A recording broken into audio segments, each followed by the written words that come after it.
At the end of the test, you will be given 10 minutes to transfer your answers to the answer sheet. Now turn to Part 1. The test is in 4 parts: Part 1, Part 2, Part 3, and Part 4. Now look at Part 1. Part 1. You will hear a woman being interviewed by a market researcher in a health club about her membership of the club. First, you have some time to look at questions 1 to 5.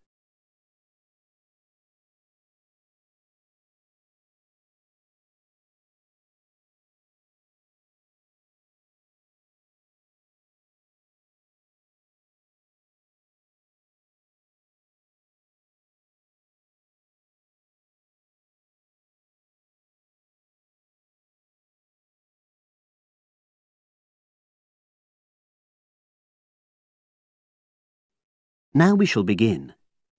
You should answer the questions as you listen, because you will not hear the recording a second time. Listen carefully and answer questions 1 to 5. Oh, excuse me.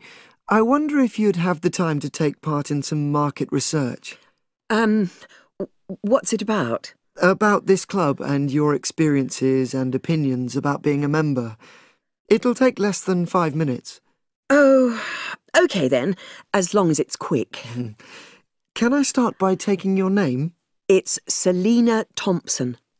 Is that Thompson? Yes. Okay, great. Thanks. And what do you do for a living? Well, I'm an accountant, but I'm between jobs at the moment. I understand. But that's the job I'll put down on the form. And would you mind my asking which age group you fall into? Below 30, 31 to 50, and above? Over 50, I think we can safely say. Great, thanks. And which type of membership do you have? Sorry, I'm not sure what you mean.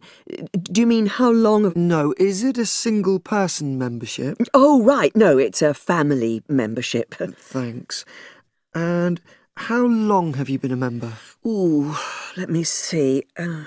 I was certainly here 5 years ago, and it was probably 2 to 3 years more than that. Shall I put down 8? Oh, I remember now. It's 9, definitely. Sorry. No problem. I've got that. And the last question in this first part is, what brought you to the club? Sorry? How did you find out about the club? Did you see any ads? Well, I did actually, but I have to say I wasn't really attracted to the club because of that. It was through word of mouth. So you were recommended by a friend? Actually, my doctor. I'd been suffering from high blood pressure, and he said the club was very supportive of people with that condition, so I signed up. Great, thanks. Before you hear the rest of the conversation, you have some time to look at questions 6 to 10.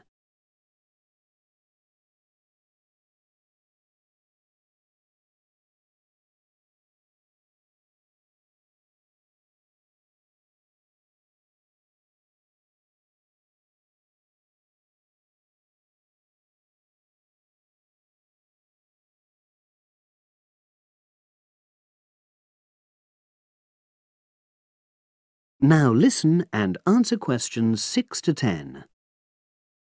Now, for the second part of the form, I want to ask a bit more about your experience of the club. Sure. How often would you say you use the club?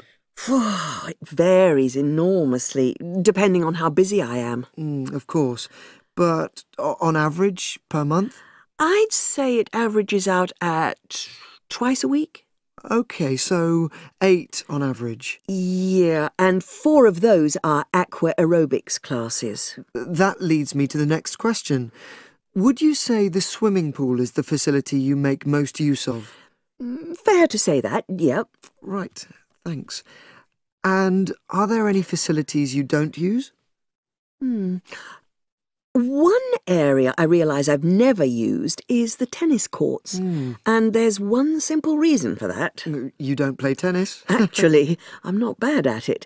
Oh. It's that I'm not happy having to pay extra for that privilege. Oh, right. I've made a note of that. Thanks. Now, in the last section, are there any suggestions or recommendations you have for improvements to the club? Only about health and fitness? Anything at all?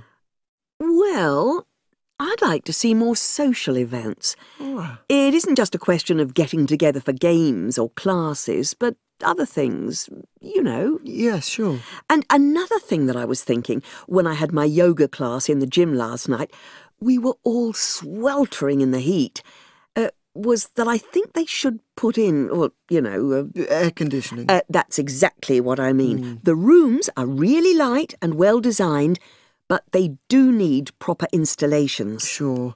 Well, I've made a note of that. Good. So, is there anything else you'd like to suggest?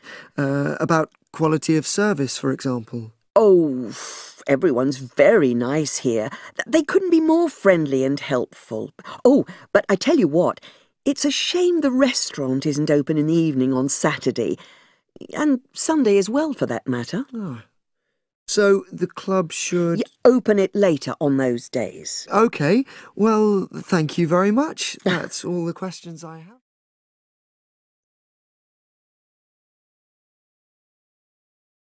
That is the end of part 1. You now have half a minute to check your answers.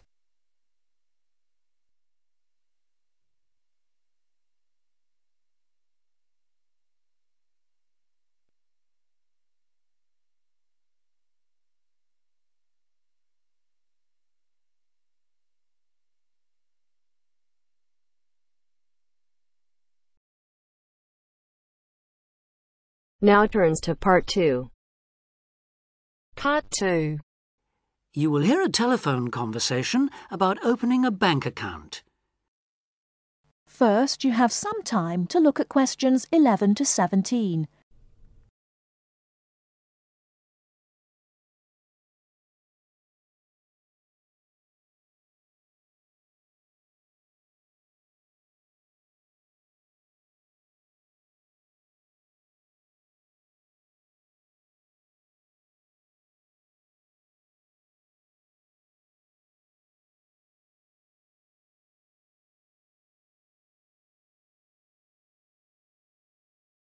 Now, listen carefully and answer questions 11 to 17. Expats Helpline, Terry Davies here. What can I do for you? Hello, Terry. I've been in this country for a while, and I've just been offered a job in the city, so I think I'm going to need to open a bank account. I haven't had one before, so I'm wondering what papers I need. Well, basically you'll need to be able to prove to the bank that you're who you say you are, and that you live where you say you do, okay? Uh-huh. And for some banks, at least, that means you'll have to show them 2 separate pieces of identity. So I'll run through the list if you like. Yes, please. Okay. I'll bring it up on the screen. Let's see. Here it is. Right. The first thing it says is a valid passport. Mine's Australian. Yes, that would be fine, of course. The next one is a driving license, and again, one from your country would be okay. Then that's followed by birth certificate. Oh, hang on, that's only if you're under 18. Which I'm not. Right, so not that then. But you can also show them a benefit book. For instance, if you're in ill health, or unemployed, or getting income support. Yes, I could bring that. Or a letter from my employer, maybe? Well, that's not actually on the list, so we'll have to assume you can't. Okay. And to prove where I live? Again, there are several possible things listed here. For instance, you could use a bill for council tax, or something else for where you live, such as an insurance certificate. I've got one of those, somewhere among all my papers. But what about bills? Things like phone bills, I mean. As long as it has your address on it, yes, fine. So a bill for my mobile would do, would it? I'm afraid it would have to be for a fixed line phone. You could use other types of household bill, though, as long as you get them through the post. How about an electricity bill? That'll say where I live, won't it? If it's in your name and not that of a landlord, yes. It is, so I'll probably take that then. There's one other you might want to use, a vehicle registration document. If you have a car or motorbike or something, of course. No, I haven't actually.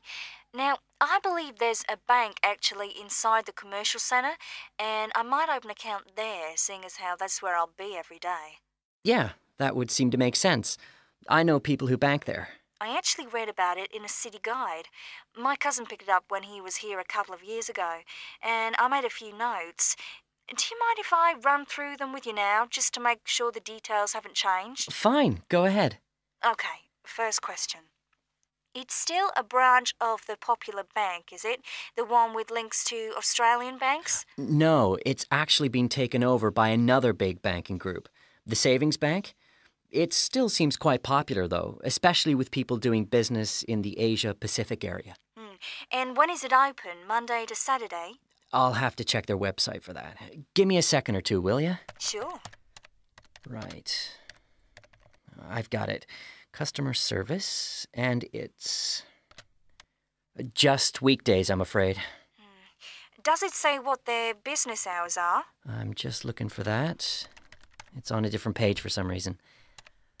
I think there's been a change at some banks in the last year or so. Yeah, here it is. It's open from 9:30 in the morning till 3:30 in the afternoon. And it's on the top floor of the main centre building, is it? Next to the travel agency? That's where it used to be, but they've since moved it to a slightly bigger place. It's on the ground floor now. Oh. And one last thing on this. I know most banks give incentives to young people to open accounts with them, but apparently this one didn't. Do you know if they're offering anything these days? I'll just check. I'm sure they'd say so on their new clients page if they were. No, there's nothing mentioned here. That's a pity. I was quite looking forward to getting my free gift. Before you hear the rest of the talk, you have some time to look at questions 18 to 20.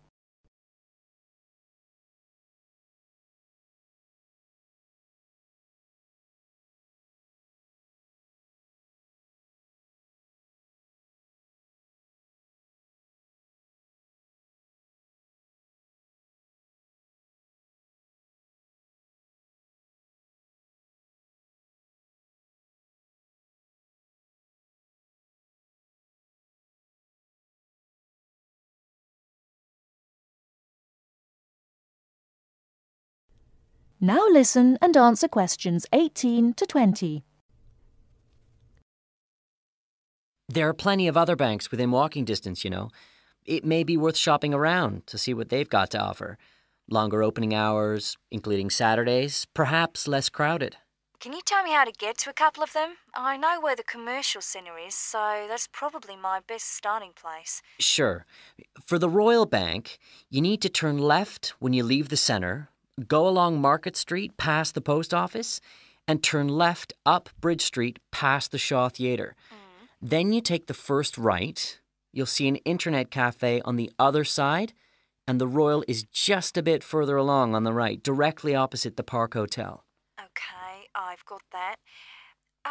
What about the Northern Bank? For that one, you turn right as you come out of the centre and go along Market Street until you come to the junction with West Street. There you turn right again and carry on up as far as the next junction where you take a left. You'll see the bank from there. It's the third building on the right. Fine. And the last one, the National Bank? You can go either way from the centre, really. Up West Street or Bridge Street and then along past City Hall. The bank is on the other side of the road, right next to the tourist office. You can't miss it. Great. Thanks a lot for your help. Anytime. Bye. Bye.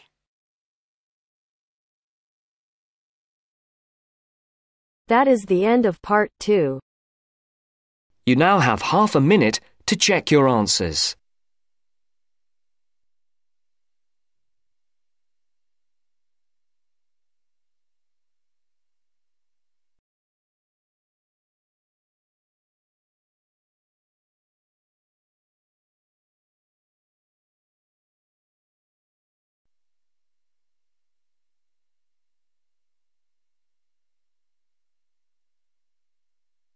Now turns to Part 3. Part 3. You are going to hear a lecture about the Miners' Hotel. First, you have some time to look at questions 21 to 24.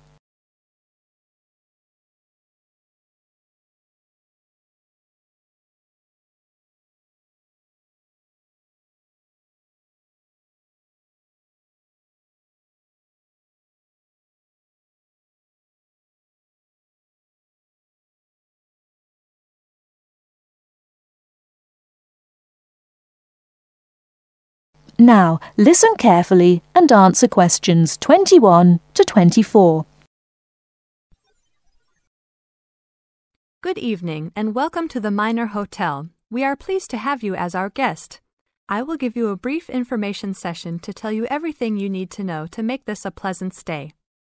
The Miner Hotel was built in the 1850s, during the Gold Rush period, also nicknaming our state the Golden State.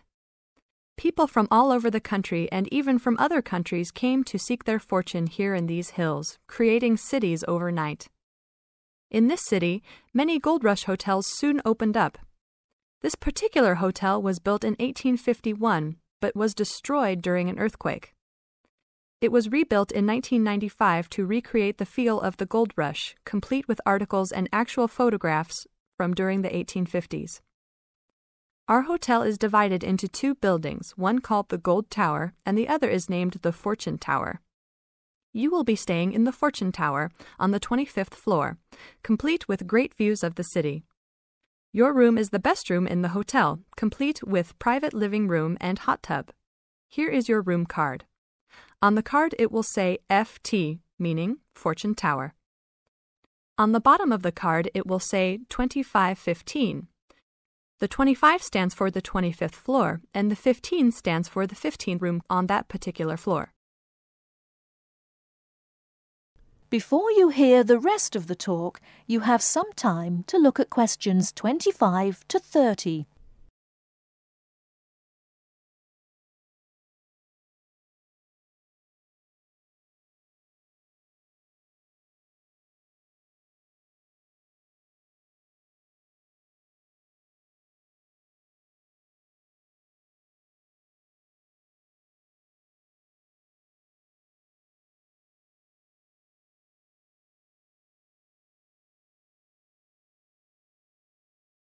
Now listen and answer questions 25 to 30. There are emergency exits in both towers of the hotel. They are located on the south side, opposite the elevators. Please use these in case of a fire or other emergency. We have some special events happening this week.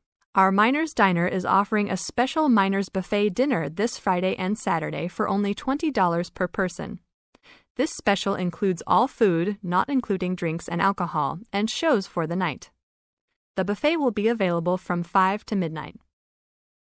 Because of the historical significance of our hotel, there are some special rules. The first rule is that there is no smoking allowed anywhere in the building, not even in your own room. This is not only to ensure the safety and health of our guests, but also the furniture and pictures can be easily damaged by smoke and other harsh treatment. Please remember that there are items of furniture over 100 years old here, so respect the rules by not smoking. Secondly, please do not take pictures using a flash of any of the drawings and paintings in the rooms or hallways, as they are old and fragile. We are doing our best to preserve a national treasure, so please help us in doing so. Lastly, you will only have one set of towels and bed sheets per 3 days. This is to conserve the water supply, as there are frequent droughts this high up in the hills. If there are any further questions, the staff of the hotel will be available to answer your questions. In the event that no one is able to answer your questions, I will also be available from 8 a.m. to 5 p.m. each day in the concierge. I hope you enjoy your stay here with us. Thank you very much. That is the end of Part 3. You now have half a minute to check your answers.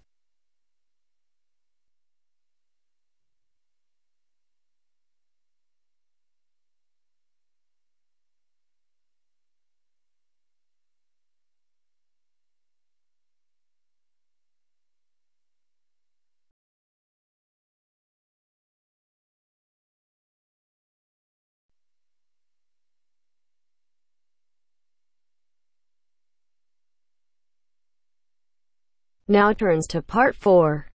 Part 4. You are going to hear a talk about the tall ships race in Britain. First, you have some time to look at questions 31 to 40.